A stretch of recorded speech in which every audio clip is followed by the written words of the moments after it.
Okay, I want to show you sewing the last one on this one. So we're going to, when we sew it on here, we want to sew it on, and you kind of got to pay attention to make sure that they match up your points. You know, you're laying it right. And so you might want to pin this one just because to hold it in place. And so then you're going to, like I said, you're going to pull this back because you don't want to get on top of that, because you're staying pretty much on the brown that's underneath. Okay, so we're going to push this through. We're going to just sew all the way across until our points meet.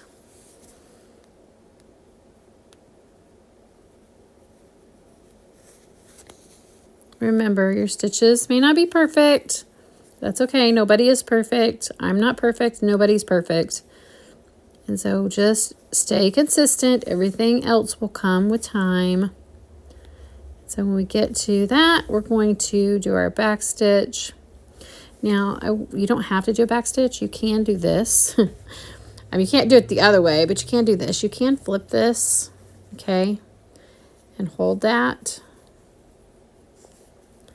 And then just make sure this brown is out of the way, the brownish yellow, whatever you want to call it. You just want to make sure it's out of the way, and I'm having trouble getting it here. You don't want to sew the front of that to it, but then you're going to just take off with your needle. So see, you didn't have to cut your thread there or do a back stitch on that one, but we're going to go all the way until we get to the end. And I'm trying to go as fast as I can so these videos aren't long. But, you know, guys, it's hard to not make them too long. I mean, I just can't help it. It's just part of, I don't want to say I'm a teacher, because I don't feel honored enough to be a teacher. I mean, I don't feel worthy enough, not honored enough. I don't feel worthy enough to be a teacher. So, anyway, you guys are going to just have to bear with me. Okay, let me thread my needle. Okay, so then we're going to flip this open, okay, and see, we wanted to make sure that we didn't get this in there. And so see, it's got the hexagon shape, so we've almost got our flower. So then we're going to turn this over, and then now we have to sew, and we want to make sure our points match up, and you can pin if you need to.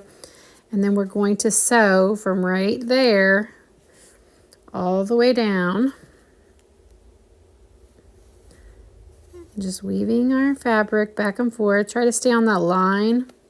Like I said, this does help you as you go. Marking your fabric does help. I find that if I put my hand down on the table, sometimes that I can do this a little better.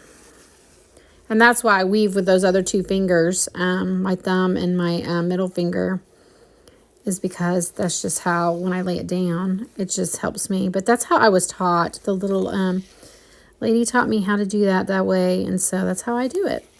Okay, and so we're just going to do this a couple times, and then we'll cut our thread. I like to cut those short. Not too short. You want to leave a little bit so it doesn't come undone. Okay, and then now what we're going to do is we're going to open our flower and see our flower. And so we have our first flower done. You have your first hexagon for your grandmother's flower garden. You can press it, whatever you want to do, whichever way. Now, you are not pressing these open. You're pressing these sideways. And so you can see your stitching on the back. Mine is not perfect, so don't come at me. I never claim to be perfect, but you do want to finger press at least. You don't have to press with an iron. That's just, so iron, please don't come at me.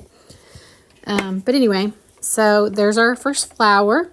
And so now we're going to do the next row, and there are 4 rows before we connect them all together. And so, and you can decide, you can do different flowers. I'm going to be doing different flowers. So then now we just decide what color we're going to use next. And I think I'm going to go with a green color. So like we could go with this as our next one. And so then what you'll do is you'll do just like you've done before. You're going to mark your pieces. And so first we need to mark our pieces, and then we'll go from there.